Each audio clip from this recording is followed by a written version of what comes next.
What's going on, guys, and welcome to another episode of Dirty Dersch Fishing. Today I am out in the middle of nowhere and I'm going to be doing a survival fishing challenge where I only have a rod and line and a hook and this multi-tool here. I have no lures, nothing like that. Now I'm going to be playing the part today as like a kayaker or somebody who flipped over in the river and lost its kayak, lost all its lures, lost everything like that, and only had his multi-tool and fishing rod. Now, if that's not good enough for you guys, you can use your imagination, make up something.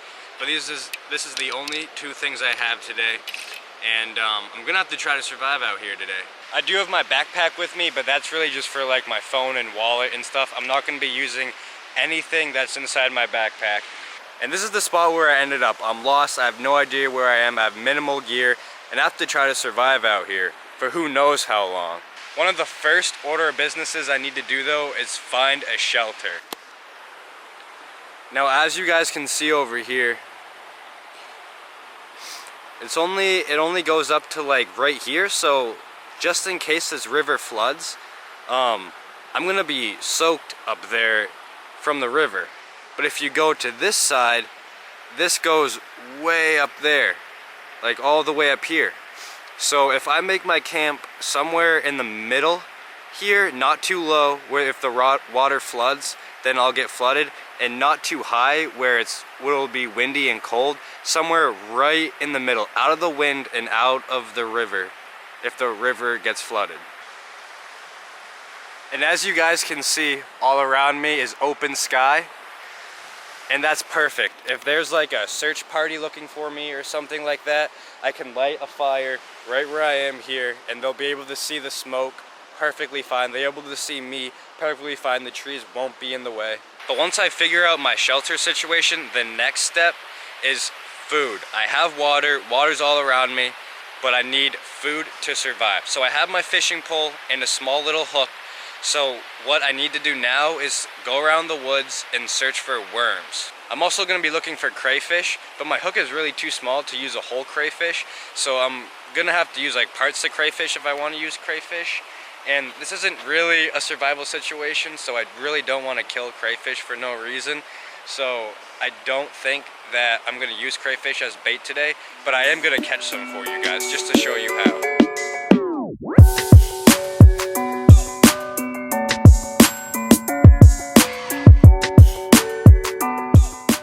Alright guys, I'm looking for earthworms, and a good tip when trying to find earthworms is looking for places that are cool, dark, and damp. There will always be worms there. Here's a log right here, guys. A good spot for worms are underneath logs. Just flip them over like that. You can really just kick them over. And I see a tiny little grub here. That is going to be good bait. But honestly, it looks a little bit too dry for earthworms. So let's pick him up and use him as bait. Alright guys, this is the size hook I'm using. And this is a little worm that we just picked up underneath that log. What I'm gonna do is put it twice through. Once, twice, just like that. Hold on. Alright, twice through, just like that. And hopefully I can hook into a fish. I've been seeing a little bit of topwater action, so I know there's fish in here. And let's see if I can catch some food.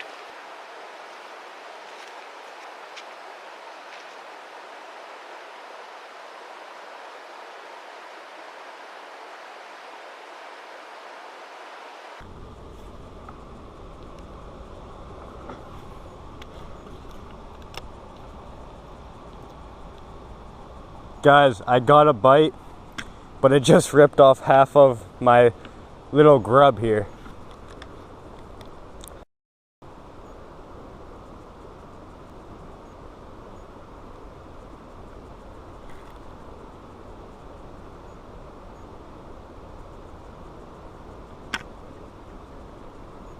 Oh no, guys. So the fish already took my grub. Let's go find some real worms.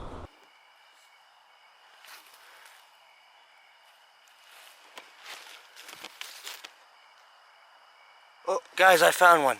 I got one. Finally.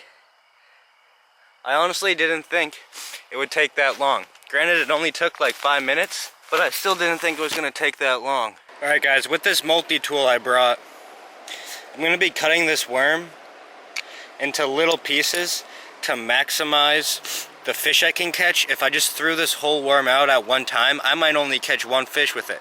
But if I cut it into 4, then I might be able to catch 4 or 5 fish on these worms. Mash the worm just right on the hook, and let's go see if we can catch some dinner.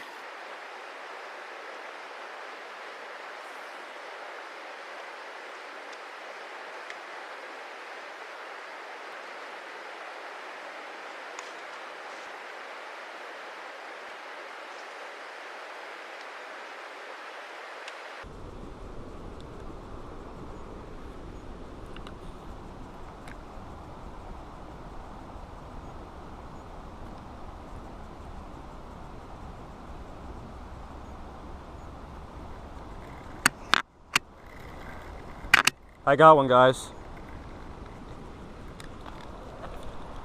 Nice.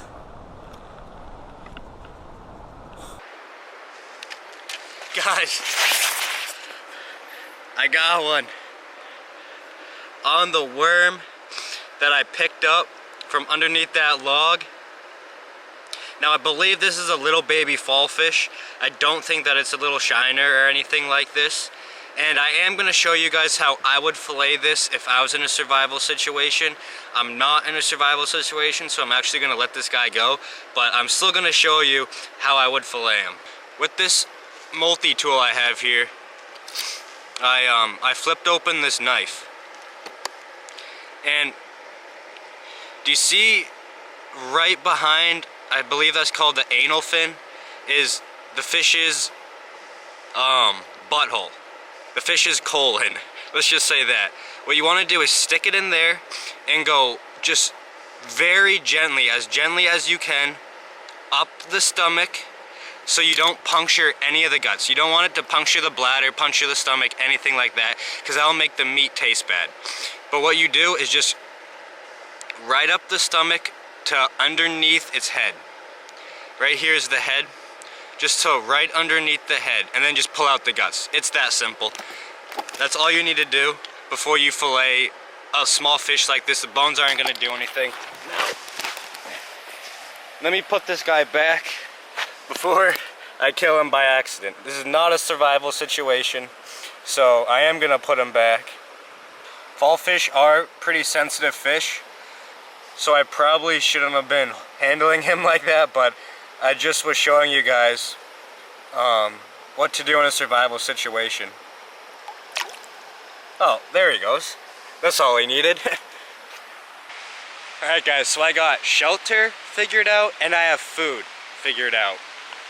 Now there's dead wood all around me, just from when the river floods and then recedes again. It leaves a whole bunch of like dried dead wood places. So I have a fire, I have shelter, I have food. That's pretty much all I need. I have water. Alright guys, I spotted a little crayfish and he's just big enough to fit on my hook. Got him. It's a little guy here, but he is perfect size to fit on my hook. Let's go catch something.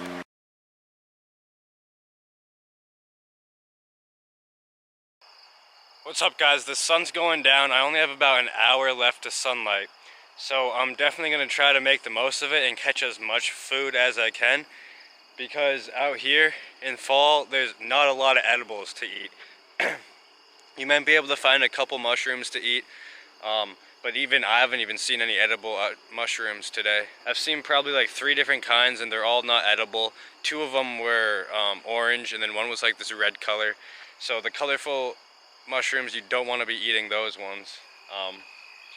Haven't seen any berries either, so fish really is the only food source here. So I'm going to use all my time I have to catch fish, gut them the way I showed you, and I don't know, hopefully catch a few more before it gets too dark. What are these things? Alright guys, I don't know if you can see this, but you see this grouping of 3 leaves, 3 leaves, 3 leaves, 3 leaves, 3 leaves. That is all poison ivy. Some people are extremely allergic to poison ivy, and some people aren't at all, which is very hard to believe because I am really allergic to it. But that's something you want to avoid. As just a rule of thumb, if you guys don't really know what poison ivy looks like, just avoid all little plants that have 3 leaves on it. All poison ivy have 3 leaves, but all plants that have 3 leaves are not poison ivy. Alright guys, it is now dark. Just kidding. I have yet to see a bluegill, no red-breast sunfish, no greenfish, no smallmouth, no largemouth. Really no predatory species. So now I'm gonna look for like maybe a bug, like a dragonfly or something like that to use as bait. I just told you I was looking for a dragonfly. I walk 5 steps and look what I find. This, in case you can't tell what it is a dragonfly wing. Alright guys, you see that spider right there? I could use that spider as bait, but I'm not touching it. I absolutely hate spiders. Alright guys, I don't know if you can see underneath here or not, but there are minnows underneath this log here. And some of them are actually decent size. So if I can trap some of these minnows, then I can use these minnows as bait. And a way to trap these is scare them out from underneath this log that they're on, and so they get pushed into the shallow area. And see right here how there's like a bottleneck? You dam that up, and so then they'll be stuck in this little area here, and then you can just scoop them up by hand or grab like a stick and smack the water, because then you'll stun the minnows real quick and you'll be able to pick them up with your hand really easily. Alright guys, I know it's kind of hard to tell because it's getting kind of dark, but I'm going to touch this gently here. See this plant I'm touching? Not the grass, that part, but this part right here. This is called hemlock, and that is extremely poisonous. You don't want to be burning it by you, and you certainly don't want to be eating it, because that can kill you and it can kill your dog.